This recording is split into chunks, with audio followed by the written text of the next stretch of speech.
যুদ্ধের ক্ষত ও আগ্রাসনের মধ্যে উৎসবমুখর একটি দিন পার করল গাজার বাস্তুচ্যুত প্যালেস্টিনিয়ানরা। মঙ্গলবার অবরুদ্ধ উপত্যকার খান ইউনিসে গণবিবাহ উৎসবে যোগ দেন শত শত প্যালেস্টিনিয়ান। একই সাথে শতাধিক তরুণ তরুণীর নবজীবনের পদার্পণের দিন খান ইউনিস মেতে ওঠে উৎসবের আনন্দে। ইউনাইটেড আরব আমিরাতের মানবিক ত্রাণ ও পুনর্বাসন উদ্যোগ আল ফারিজ আল শাহিমের পৃষ্ঠপোষকতায় এদিন ৫৪ দম্পতি বিবাহ বন্ধনে আবদ্ধ হন। তরুণ তরুণীদের এই মিলন উৎসবকে ঘিরে উচ্ছ্বাসে মেতে ওঠেন উপস্থিত অতিথিরাও। সঙ্গীতের তালে তালে নবদম্পতিদের স্বাগত জানান তারা। এ সময় রঙিন পোশাক আর পতাকা হাতে উচ্ছ্বসিত ভঙ্গিতে মঞ্চে দাঁড়িয়ে থাকতে দেখা যায় নবদম্পতিদের। বিধ্বস্ত নগরীতে এই গণবিবাহ অনুষ্ঠান ছিল সামাজিক উৎসব ও আনন্দ উদযাপন ভুলতে বসা গাজার প্যালেস্টিনিয়ানদের জন্য এক অনন্য দিন। প্যালেস্টিনিয়ান জাতীয়তাবাদী সংগঠন popular front for the liberation of প্যালেস্টাইনের স্থানীয় নেতা মায়ের মেসের বলেন, প্যালেস্টিনিয়ানরা জীবনকে ভালোবাসে এবং নিয়তিকে উদযাপন করে। আমরা প্যালেস্টিনিয়ান মুক্তি সংগ্রামের এক মাইল ফলকে দাঁড়িয়ে আছি। গত দিনটিও আমরা ধ্বংস, হত্যা আর রক্তপাতের ভেতরে কাটিয়েছি। আজ সেই ধ্বংসস্তূপের মাঝেই মানুষ আনন্দ উদযাপন করছে। আমরা বিশ্বাস করি আমাদের জনগণেরও সুখী হওয়ার অধিকার আছে। শোকাহত শিশু ও নারীদের মুখে হাসি ফোটানোর অধিকার আছে আমাদের। মাহের বেজের বলেন, যত কঠিন সময় আসুক প্যালেস্টিনিয়ানরা ঘুরে দাঁড়াবে। এই গণবিবাহ উৎসব খুনি নেতানিয়াহু ও ইসরায়েলি নিপীড়কদের জন্য এমনই একটি বার্তা বলে দাবি করেন তিনি। বেন গভির, স্মোট্রিচ বা নেতানিয়াহু যেই হোক না কেন, তাদের জন্য এটি একটি বার্তা। যত কঠিন সময়ই আসুক আমাদের জনগণ জীবনকে ভালোবাসে এবং আঁকড়ে ধরে। আমরা আমাদের সংগ্রাম ও চেষ্টা চালিয়ে যাব। ধ্বংসস্তূপের ভেতর থেকেও আমরা উঠে দাঁড়াবো এবং আমাদের শহর পুনর্নির্মাণ করব। অবরুদ্ধ জীবনযাপন আর দখলদার ইসরায়েলি আগ্রাসনে আনন্দ উদযাপন যেন ভুলেই গেছে গাজার বাসিন্দারা। এমন মুহূর্তে যুদ্ধবিরতির স্বস্তি ও অব্যাহত হামলার শঙ্কার মাঝে গণবিবাহ উৎসব একটি দুর্দান্ত উপলক্ষ এনে দিয়েছে বলে মনে করেন উপস্থিত অতিথি উম্মে রজব। ধ্বংসযোগ্য রক্তপাত, ঘরবাড়ি আর প্রিয়জন হারানোর পর এই উৎসব আমাদের জন্য একটি বড় আনন্দের দিন। রাফাহ থেকে বেইত হানুন পর্যন্ত সবাই এই উৎসবকে নিজেদের আনন্দ হিসেবে দেখছে। উৎসব চলার মাঝে অনেককে দেখা যায় ধ্বংসস্তূপের উপর বসে অনুষ্ঠান দেখতে। যুদ্ধের ক্ষতচিহ্ন পেরিয়ে আনন্দের এই মুহূর্ত তাদের জন্য একটুখানি আশার ঝিলিক। যেন ভেঙে পড়া জীবনে নতুন সূচনার আশার প্রতীক হয়ে উঠেছে এই গণবিবাহ উৎসব।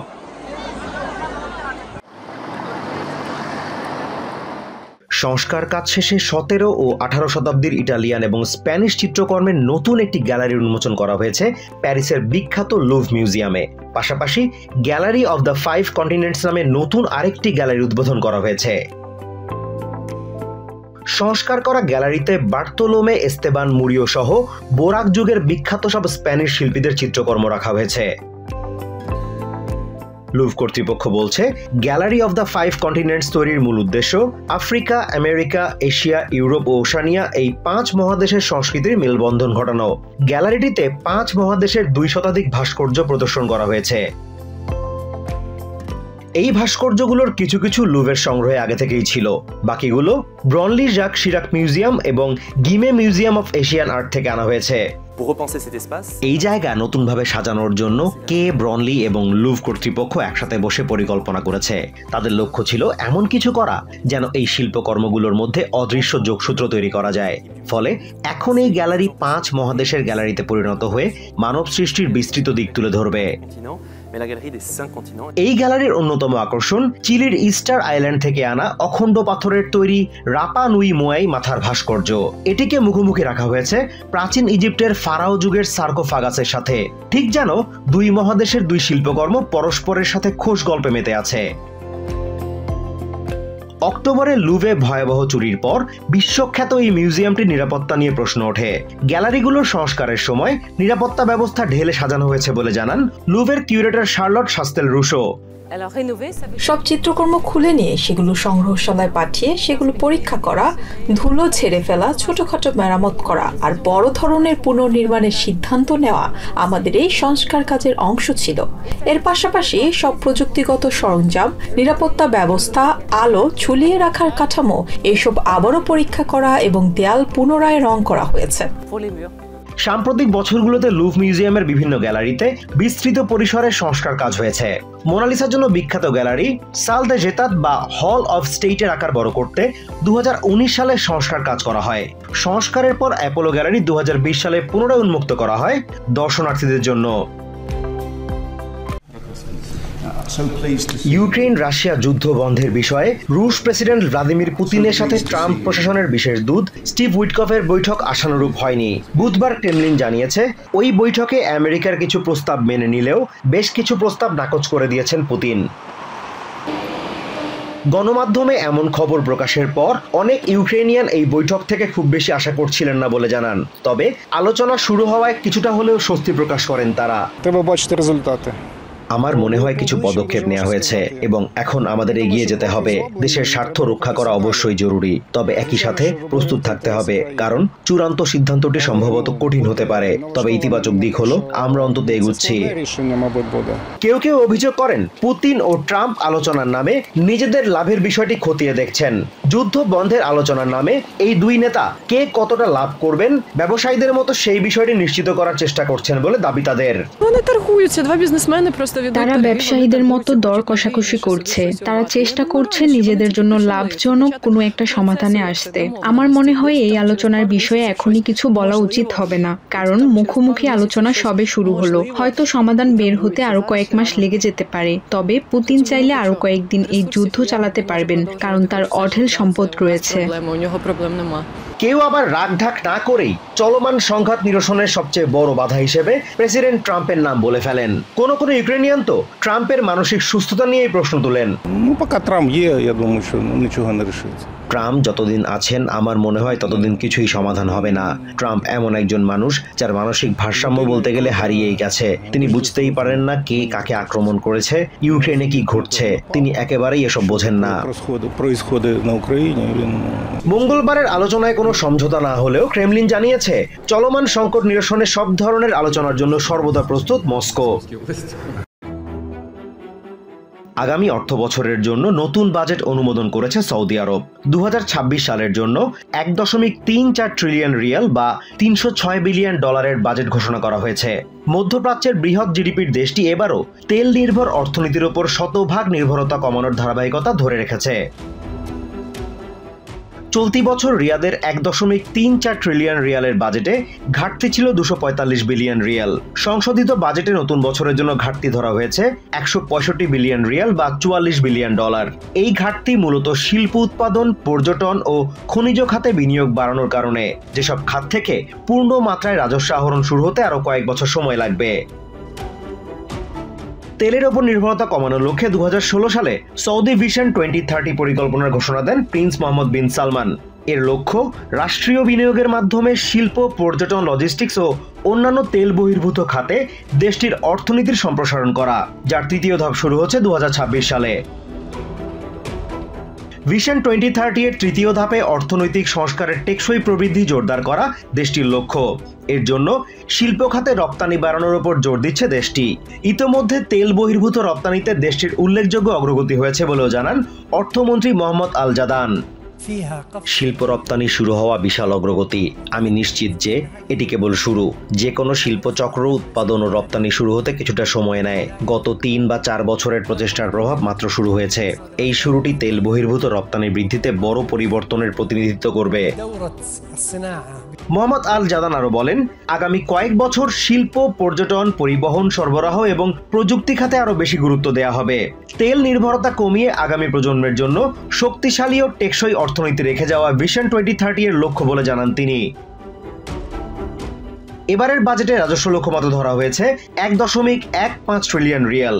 বাজেটে দেশটির সার্বভৌম সম্পদ তহবিল ও রিয়েল এস্টেট প্রকল্প থেকে মনোযোগ সরিয়ে কৃত্রিম বুদ্ধিমত্তা, ধর্মীয় পর্যটন ও খনিজ খাতে জোর দেওয়া হয়েছে। সৌদি প্রেস এজেন্সি জানিয়েছে মঙ্গলবার দাম্মামে মন্ত্রিসভার বৈঠকে বাজেট অনুমোদন করেন ক্রাউন প্রিন্স মোহাম্মদ বিন সালমান। বাজেট ঘোষণাপত্রে বলা হয়েছে 2026 সাল থেকে ভিশন 2030 এর তৃতীয় ধাপের লক্ষ্য শুধু সংস্কার নয়, বরং তার বাস্তব প্রভাব সর্বোচ্চ করা। বিন সালমান বলেন, এই ধাপে টেকসই প্রবৃদ্ধির গতি আরো বাড়ানো হবে। সোমালি সম্প্রদায়ের বিষয়ে প্রেসিডেন্ট ডোনাল্ড ট্রাম্পের মন্তব্যকে বর্ণবাদী এবং ইসলাম বিদ্বেষী বলে মন্তব্য করেছেন কংগ্রেসম্যান ইলহান ওমার। বুধবার ক্যাপিটল হিলে সাংবাদিকদের তিনি বলেন, তার এবং সোমালিদের প্রতি প্রেসিডেন্ট অত্যাধিক মনোযোগ দেখাচ্ছেন, যা ভীতিকর। এদিকে প্রেসিডেন্ট ট্রাম্প বলেছেন, ইলহান ওমার চাইলে নিজের দেশ সোমালিয়ায় ফিরে যেতে পারেন। প্রেসিডেন্টের মন্তব্যের পর মিনেসোটার সোমালি কমিউনিটি ক্ষোভ জানিয়েছে। মিনেসোটার 5th ডিস্ট্রিক্টের কংগ্রেস সদস্য ইলহান ওমার তার ক্যাপিটল অফিসের বাইরে সাংবাদিকদের সঙ্গে কথা বলেন এবং ট্রাম্পের আক্রমণ নিয়ে সরাসরি কথা বলেন। তিনি স্মরণ করেন, এর আগে প্রেসিডেন্ট আফ্রিকান দেশগুলোকে নিয়ে আপত্তিকর কথা বলেছিলেন। ওমার বলেন, ব্যক্তিগতভাবে তাকে এবং মিনেসোটার সোমালি সম্প্রদায়কে লক্ষ্য করা অস্বাভাবিক এবং উদ্বেগজনক। The president has always had very bigoted, xenophobic, Islamophobic. Democratic congressman বলেন, সোমালি সম্প্রদায় খুবই দৃঢ়চেতা, তারা পিছু হটবে না। তিনি মিনেসোটার প্রতিবেশীদের মধ্যে ব্যাপক সমর্থন দেখতে পাচ্ছেন।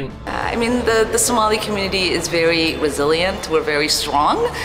We are not going to be intimidated or scapegoated. And I think we are seeing just an outpouring of support from our Minnesota neighbors.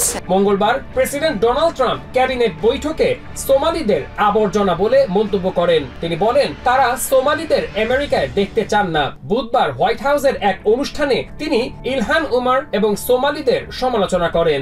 These Somalians have taken billions of dollars out of our country. They've taken billions and billions of dollars. They have a representative, Ilhan Omar, who they say married her brother. President মিনিয়াপলিসের mayor Jacob ফ্রের সমালোচনা করেন। শহরের Somali সম্প্রদায়কে নিয়ে গর্ব প্রকাশ করায় মেয়রকে বোকা বলে মন্তব্য করেন Trump. Somalia, what the Somalian people have done to Minnesota is not even believable. It's not even believable. And a lot of it starts with the governor. প্রেসিডেন্টের মন্তব্য মিনেসোটার সোমালি সম্প্রদায়ের নেতা এবং কর্মকর্তাদের মধ্যে ব্যাপক নিন্দার জন্ম দিয়েছে। স্থানীয় কর্মকর্তারা জোর দিয়ে বলেন, সোমালি জনগণ শহরের অর্থনীতি, সংস্কৃতি এবং নাগরিক জীবনে গুরুত্বপূর্ণ অবদান রেখেছে। President Trump is married to an immigrant, and his family also immigrated here one way or the other. So I think this is an attack to try to divide us to win political points. মিনেসোটার Somali সম্প্রদায় সম্প্রতি Trump প্রশাসনের বিস্তৃত অভিবাসন নীতির কারণে অনিশ্চয়তার মুখে পড়েছে। প্রশাসন সম্প্রতি 19টি দেশের নাগরিকদের জন্য গ্রিন কার্ড এবং নাগরিকত্ব প্রক্রিয়াকরণ স্থগিত করেছে, যার মধ্যে সোমালিয়া রয়েছে জাতীয় নিরাপত্তা বিবেচনার কারণে। সোমালিয়ার মোগাদিশুতে স্থানীয়রা বললেন, পুরো সম্প্রদায়কে লক্ষ্য করে ট্রাম্প প্রশাসন অবিচার করছে। মোগাদিশুর বাসিন্দা হাসান মোহাম্মদ রয়টার্সকে বলেন, ডোনাল্ড ট্রাম্পের বিতরণের সিদ্ধান্ত সরাসরি সোমালিদের উপর প্রভাব ফেলে না।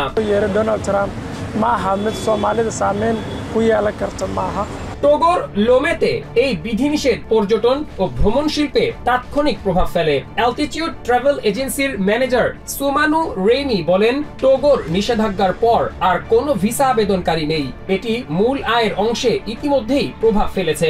Oui, lorsque nous prenons le cas du Togo, qui abrite le hub de la multinationale. Ilhan ওমারের বক্তব্য ট্রাম্প প্রশাসন ও দেশের সংখ্যালঘু সম্প্রদায়, বিশেষত অভিবাসী ও মুসলমানদের মধ্যে বাড়তে থাকা উত্তেজনা সামনে তুলে ধরছে। তিনি মিনেসোটা এবং আমেরিকা জুড়ে সোমালি জনগণের সুরক্ষার জন্য প্রতিশ্রুতি পুনর্ব্যক্ত করেন। ব্যক্তিগত মোবাইল ফোনে সিগন্যাল অ্যাপ ব্যবহার করে ইয়েমেনে হামলার পরিকল্পনা পরিবার ও কয়েকজন সহকর্মীকে জানিয়েছিলেন ওয়ার সেক্রেটারি পিট হেগসেথ। এতে করে তিনি সেনা সদস্যদের জীবন হুমকির মুখে ফেলেন। বুধবার পেন্টাগনের ইন্সপেক্টর জেনারেলের তদন্ত প্রতিবেদনে উঠে এসেছে এসব তথ্য। একই সঙ্গে সিগন্যাল অ্যাপ ব্যবহারে স্পর্শকাতর সামরিক তথ্য প্রকাশের অভিযোগ তদন্তে দায়িত্বপ্রাপ্তদের প্রশ্নের উত্তর দিতেও হেগসেথ অস্বীকৃতি জানিয়েছেন বলে প্রতিবেদন উল্লেখ করা হয়। সেনাবাহিনীর এমন স্পর্শকাতর তথ্য সিগন্যাল অ্যাপে অন্যদের সঙ্গে আলোচনার খবরে হেগসেথের কঠোর সমালোচনা করেন দ্বিদলীয় আইন প্রণেতারা। ক্যারিবিয়ান সাগরে মাদকবাহী নৌযানে হামলা ও আরোহীদের হত্যার নির্দেশ দেয়া নিয়ে চাপের মুখে ওয়ার সেক্রেটারি পিট হেগসেথ। এমন সময় নতুন করে আবারও সমালোচনার কবলে পড়লেন তিনি। গত মার্চে ইয়েমেনে হুতি বিদ্রোহীদের কয়েকটি স্থাপনা লক্ষ্য করে হামলার পরিকল্পনা ব্যক্তিগত মোবাইল ফোনে সিগন্যাল চ্যাট অ্যাপ ব্যবহার করে ক্যাবিনেটের কয়েকজন সদস্য ও স্ত্রীকে জানিয়েছিলেন হেগসেথ। দ্য আটলান্টিকের প্রতিবেদনে উঠে আসা অভিযোগ তদন্তের পর বুধবার প্রতিবেদন জমা দিয়েছে পেন্টাগনের তদন্ত কমিটি। এতে হেগসেথের বিরুদ্ধে স্পর্শকাতর সামরিক তথ্য প্রকাশের প্রমাণ পাওয়া গেছে, যা সেনা সদস্যদের জীবন হুমকিতে ফেলে দেওয়ার আশঙ্কা তৈরি করেছিল বলে দাবি করেছেন পেন্টাগনের ইন্সপেক্টর জেনারেল। এই খবরে ওয়ার সেক্রেটারির কঠোর সমালোচনা করেছেন অ্যারিজোনার ডেমোক্রেটিক সেনেটর রুবেন গায়েগো। তিনি বলেন, সামরিক হামলার লক্ষ্যবস্তু, সময় ও পরিকল্পনা ফাঁস হলে ওই মিশনে থাকা সেনা সদস্যদের প্রাণনাশের হুমকি তৈরি হয়। টিভি উপস্থাপক যখন ডিফেন্স সেক্রেটারির দায়িত্ব পালন করেন তখন এমনটা হওয়া স্বাভাবিক বলে মনে করেন সেনেটর গায়েগো। রোড আইল্যান্ডের ডেমোক্রেটিক সেনেটর জ্যাক রিড বলেছেন, সিগন্যাল চ্যাট ব্যবহার করে সামরিক তথ্য ফাঁসের অভিযোগে হেগসেথের বিরুদ্ধে পেন্টাগনের তদন্ত খুবই দুর্বল। তবে ওয়ার সেক্রেটারি প্রমাণ করেছেন যে তিনি এই দায়িত্ব নেয়ার যোগ্যতা রাখেন না।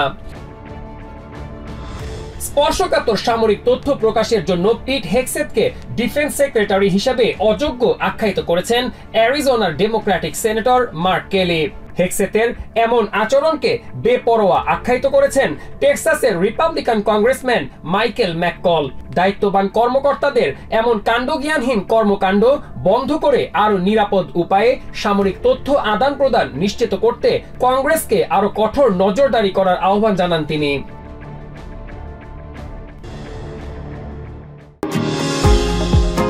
নিউ ইয়র্ক থেকে সম্প্রচারিত TVN 24 টেলিভিশন বিশ্বজুড়ে বাঙালির কণ্ঠস্বর।